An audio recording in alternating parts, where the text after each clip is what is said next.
Good morning বন্ধুরা, সবাই কেমন আছেন? আশা করব নিশ্চয়ই সকলে ভালো আছেন, আমরাও ভালো আছি। আজকে একটু উঠতে দেরি হয়ে গেছে, তাই রুটি করলাম। সকালে টিফিনটাও একটু দেরি হয়ে গেল, তো যাই হোক রুটি হয়ে গেছে। এবার আলু ভাজি একটু মোটা মোটা করে কাঁচা লঙ্কা আর গোটা জিরে ফোড়ন দিয়ে আলু ভাজি আর বেগুন ভাজবো। এটা হলো আমাদের টিফিন। তাই আমি ভাবলাম রান্নাঘর থেকে তাহলে ভিডিওটা শুরু করে দিই, বন্ধুদের সাথে কথা বলা শুরু করি, কারণ এখন রেগুলার ভিডিও দিতেই পারছি না বিভিন্ন রকম কাজের জন্য।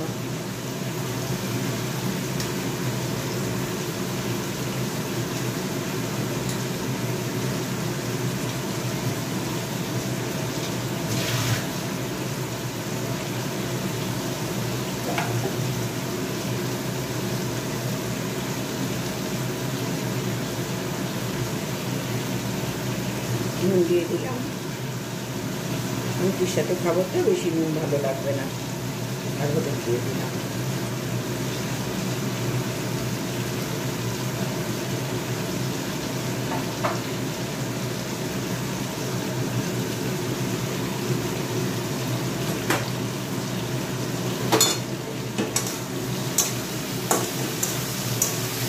আজকে দেখো আমার চা খাওয়াটা আমি রান্নাঘরে নিয়ে চলে এসেছি, যেহেতু একটু উঠতে বেলা হয়ে গেছে, রাত্রি করে শোয়া হয়েছে নিজেদের কিছু প্রয়োজনের জন্য, তো উঠতে একটু বেলা হয়েছে, সেই জন্য চা একদম বসে খেলে আর হবে না, রান্নাঘরে কাজ করতে করতেই চা খাবো। বিস্কুট খাওয়া তো হয়ে গেছে, এবার একটু চাপা দিয়ে দেবো।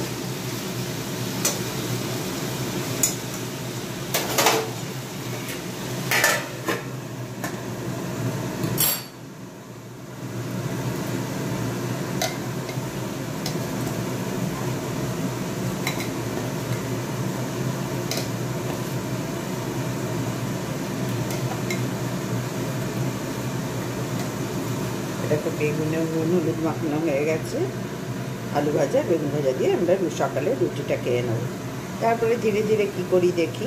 ইচ্ছা তো করছে খুব নিম বেগুন খেতে, কারণ নিম পাতা নেই, বেগুন আছে নিম পাতা নেই, আর শনিবার আমরা নিরামিষ খাই, ওই জন্য একটু সজনের ডাঁটাও বেশ সরু সরু একদম সজনের ডাঁটা এনেছে ওর বাবা, ছেলের বাবা, ভাবছি সেটা দিয়ে পোস্ত করব। চাটনি তো অবশ্যই হবে, আমরা ভীষণ ভালোবাসি। আর কি করি দেখি, বুঝতেই পারছি না আর কী করবো। দেখো বন্ধুরা, আমার আলু ভাজা হয়ে গেছে, এবার বেগুনটা ভাজলেই খেতে দিয়ে দিতে পারবো। ওদিকে ছেলে স্নান হয়ে গেছে, পুজো হয়ে গেছে।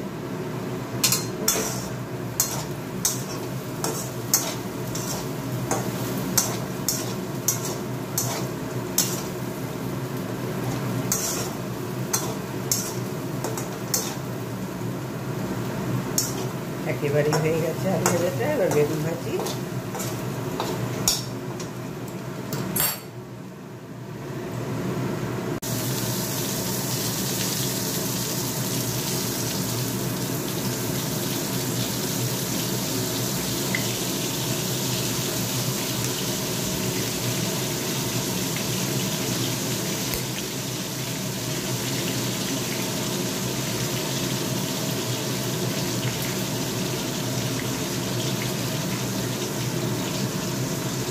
এই দেখো সুন্দর মোটামুটি আলু ভাজা রেডি হয়ে গেছে।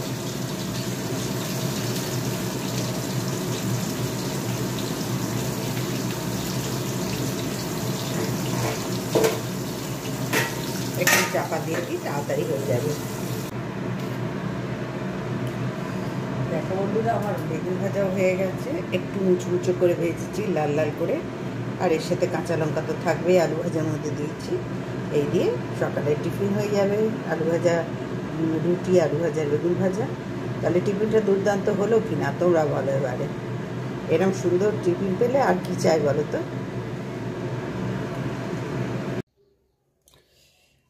এবার দেখো আমি টিফিন আমাদের সবজি কি কি হবে আজকে সারাদিনে সেটা তোমাদের সাথে একটু শেয়ার করে দিই।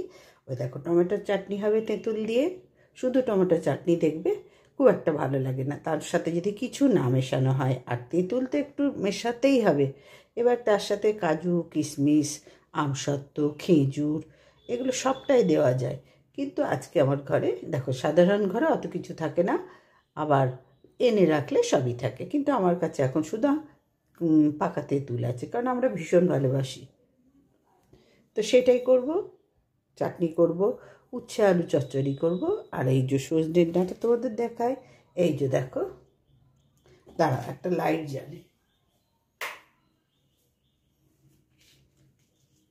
এই দেখো সজনের ডাঁটা একদম হাফ করে কেটে রেখেছি। অনেকটা ছিল, গতকাল করেছি, পরশু করেছি, আর আজকে এটুকু করব বলে রেখে দিয়েছি। তো এইটাই এখন করব। পোস্ত করব, আমার নিজের হাতে বানানো বিউলির ডালের বড়ি দিয়ে পোস্ত করব, তাহলেই হয়ে যাচ্ছে। আর দেখি একটা কিছু ভাজা যদি মনে হয় একটু পাঁপড় ভেজে নেবো, কারণ অনেক দিন পাঁপড় ভাজাও খাইনি। শুধু ফুলকপি ভাজা, বেগুন ভাজা, আলু ভাজা দিয়েই চলে যাচ্ছে।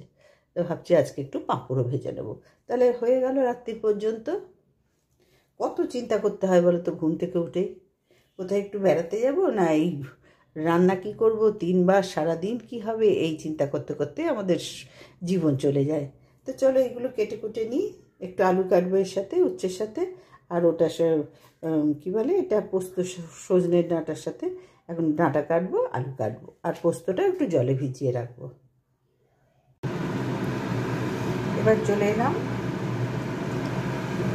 উচ্ছে আলু চচ্চড়ি করবো বলে।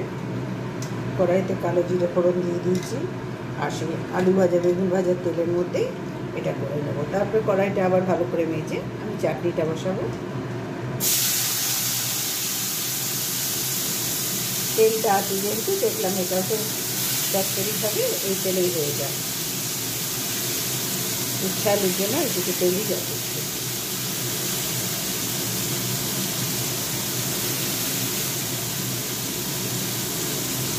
যেগুলো শুকনো হয়ে গেছে সেগুলো করা হয়ে যায়, না হলে শুধু শুধু দেরি হয়ে যাবে।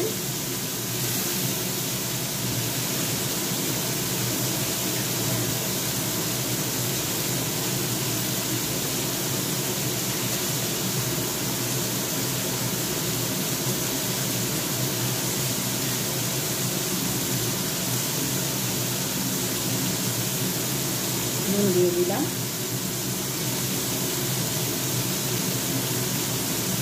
হলুদ দিয়ে দিলাম, একটুখানি লঙ্কার গুঁড়ো দেবো, শুকনো লঙ্কার গুঁড়ো দেবো, যেহেতু চচ্চড়ি। আর দেবো না, বেশি ঝাল না, খাওয়া যায় না, ভালো লাগে না।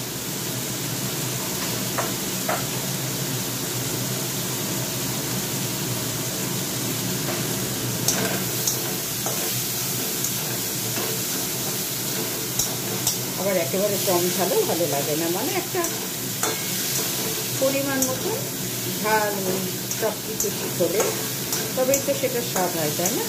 তো সেই রকম পরিমাণে দিয়ে কষিয়ে দিলাম।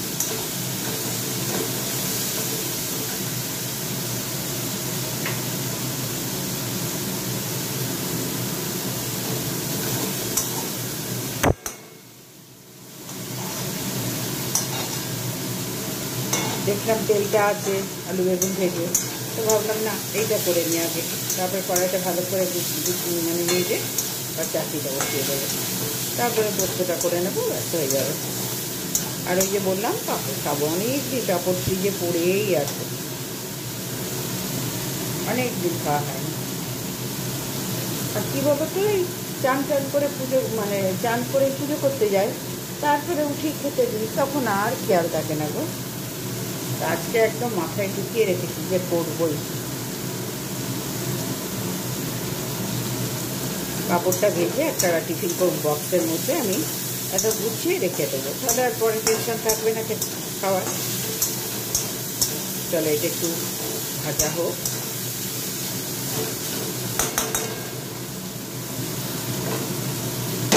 এই যে খুন্তি দিয়ে ধরি, এটা একটুখানি ভাজা ভাজা হোক, না হলে ভালো লাগবে না, কাঁচা কাঁচা গন্ধ লাগবে।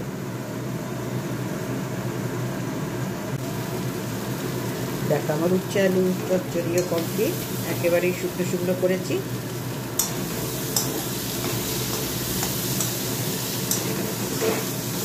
এবার চাটনি বসিয়ে দেবো কড়াইটা মেজে, তারপরে তো ওইদিকে দেখো পোস্তর আলু কাটা হয়ে গেছে, এবার ডাঁটা কাটছি।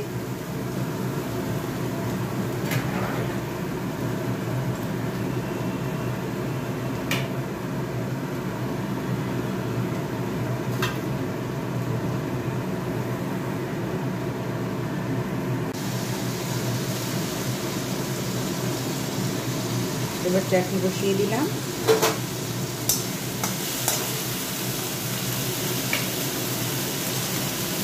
কড়াইতে পাঁচফোড়ন, সর্ষের তেলের মধ্যে পাঁচফোড়ন দিয়ে দিয়েছি। একটু টমেটোটা কষিয়ে নিই, নাহলে কাঁচা গন্ধ লাগবে।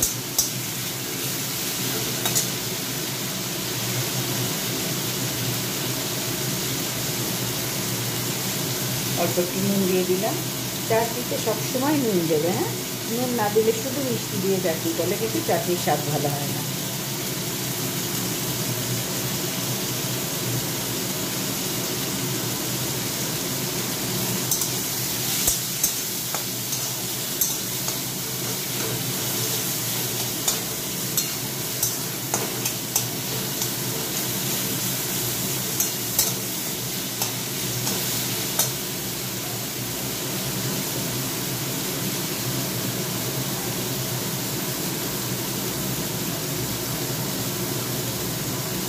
আর একটু হলুদ দিয়ে দিলাম।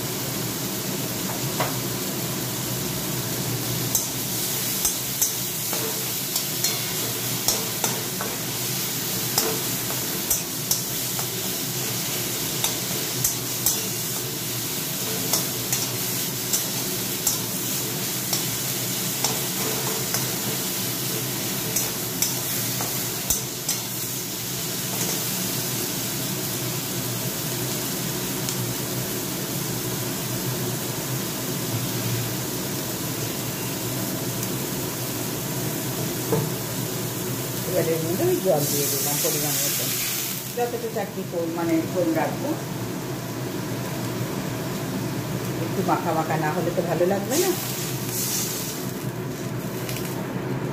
আর এই চাটনিটা আমার দুদিন হেসে খেলে চলে যাবে, কারণ আমরা ভীষণ ভালোবাসি শেষ পাতে একটু চাটনি খেতে। না হলে মনে হয় না এই কিছু খেয়েছি, খাওয়াটা ঠিক মনের মতন হয় না গো। চাটনি খেলে সে তুমি ডাল ভাতই খাই, যদি চাটনি খেলে সেটা পারফেক্ট হলো।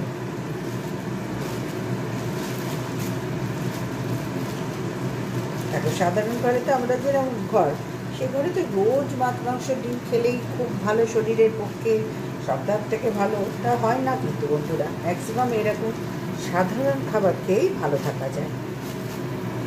দেখো এই তেঁতুলটা আমি দিয়ে দেবো।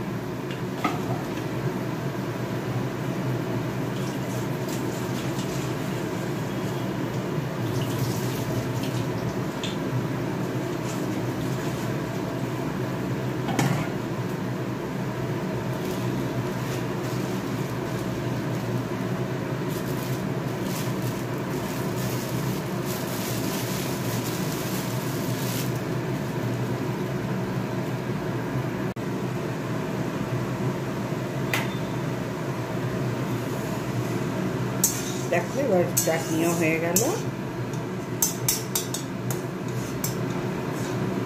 টমেটো একেবারে গলে গেছে, তেঁতুল দেওয়া হয়ে গেছে, মিষ্টি দেওয়া হয়ে গেছে,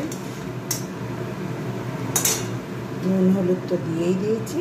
তাহলে চাটনির ফাইনাল লুকটা দেখে নাও কেমন হয়েছে, অবশ্যই জানাবে কমেন্ট করে।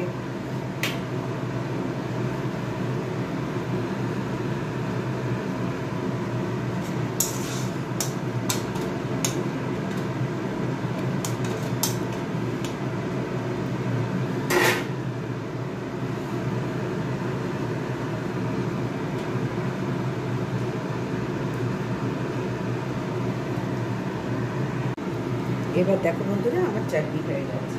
চাটনিটা নামিয়ে এবার ডাঁটা পোস্তটা বসিয়ে দেবো।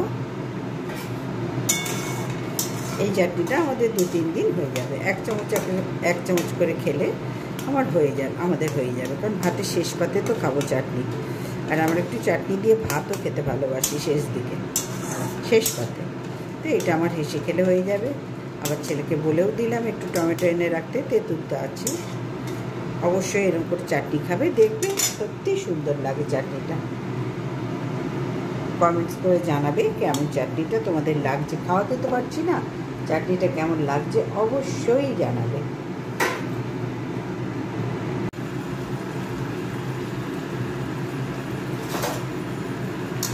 এবার আলু পোস্ত বসিয়ে দিলাম। এর মধ্যে একটা এক্সট্রা করেছি, সেটা একটু ভেজ ডাল করেছি। যেহেতু বেগুন ভাজা আছে, একটু বেগুনও এক্সট্রা ভেজেছি, আর ভেজ ডালটাও করে নিয়েছি। সেটা বন্ধুরা তোমাদের সাথে আমার শেয়ার করা সম্ভব হয়নি, তবে হ্যাঁ পুরোটাই শেয়ার করাটা সম্ভব হয়নি, কিন্তু দেখিয়ে তোমাদের সাথে শেয়ার তো অবশ্যই করব। এবার সজনে ডাঁটা আর আলু দিয়ে যে পোস্ত করবো বললাম হয়ে এসছে। দেখতে পাচ্ছ আমি আলু সেদ্ধ দেখে নিচ্ছি, দু একটা আলু না একটু এদিক ওদিক, তবে হ্যাঁ হয়ে গেছে, ম্যাক্সিমামটাই হয়ে গেছে। এবার এতে আমি পোস্তটা দিয়ে দেবো আর ওদিকে ভাতও বসিয়ে দিলাম। এবার পোস্তটা দিয়ে দিই, একটু জল শুদ্ধই দিলাম, কারণ বললাম না দু একটা আলু আর একটু সেদ্ধ হবে, তো এই পোস্তর জলে খুব সুন্দর সেদ্ধ হয়ে যাবে।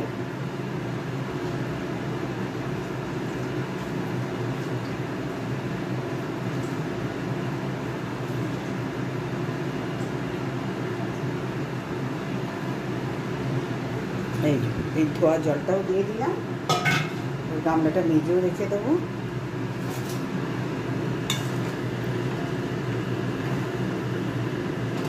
এটাতেই একেবারে পারফেক্ট সেদ্ধ হয়ে যাবে, একটুখানি বাকি আছে, হয়ে যাবে।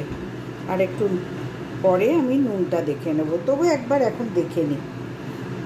এখনও আমার টিফিন হয়নি জানো তো, ওই যে তোমাদের বলেছি না আমি পুরো রান্না না করে টিফিন খেতে আমি পছন্দ করি না, মানে আমার ভালোই লাগবে না উগ্রদে ঠেকে গেলা, দুটো খাবো সকালবেলায়।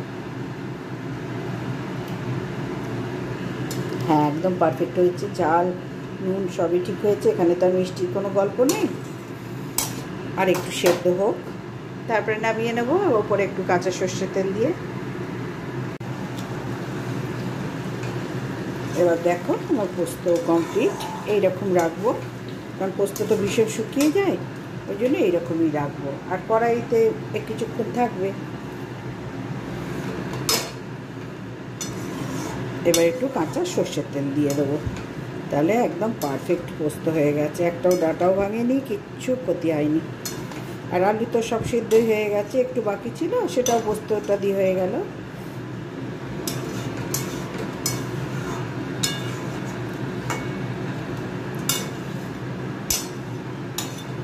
আজকের মেনু আমাদের তোমাদের সাথে শেয়ার করলাম, কেমন হয়েছে অবশ্যই জানাবে। আগে একটু কাঁচা সর্ষের তেল দিই আর দুটো কাঁচা লঙ্কা উপর দিয়ে দিই।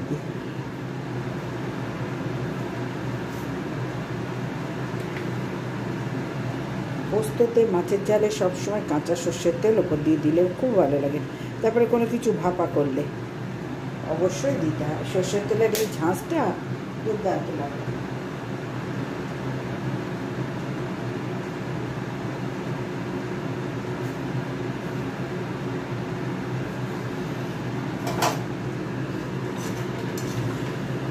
একটু ঘেটে দিই,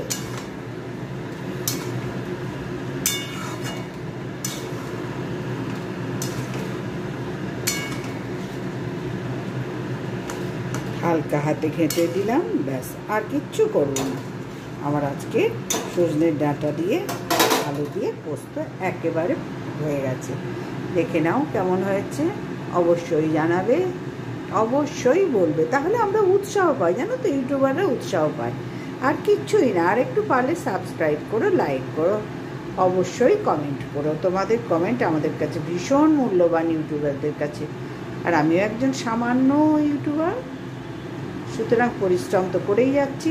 তোমাদের সঙ্গ না পেলে আমাদের পরিশ্রম সফলতা লাভ করবে না, অবশ্যই তোমাদেরকে দরকার। তাহলে আজকে এই পর্যন্তই রাখলাম বন্ধুরা, সবাই ভালো থেকো, সুস্থ থেকো। আগামীকাল আবার চলে আসবো একটা ভিডিও নিয়ে। হ্যাঁ তার আগে কি বললাম, ওই যে এখানে ভাত হচ্ছে, এখানে ডাঁটা আলু পোস্ত, আর এই যে দেখিয়ে দিই তোমাদেরকে আমার আজকের মেনু, এই যে দেখে নাও, এখানে হচ্ছে ভেজ ডাল, এটা হচ্ছে উচ্ছে আলু চচ্চড়ি, এটা হচ্ছে বেগুন ভাজা, একটু লালচে লালচে করে ভেজেছি, ডালের সাথে খুব ভালো লাগে। আর এটা হচ্ছে টমেটো দিয়ে তেঁতুল দিয়ে চাটনি। এই আমাদের আজকের মেনু, এই একদম সারাদিনের মেনু। তাহলে আজকে আসলাম বন্ধুরা, সবাই ভালো থেকো, সুস্থ থেকো আর পাশে থেকো।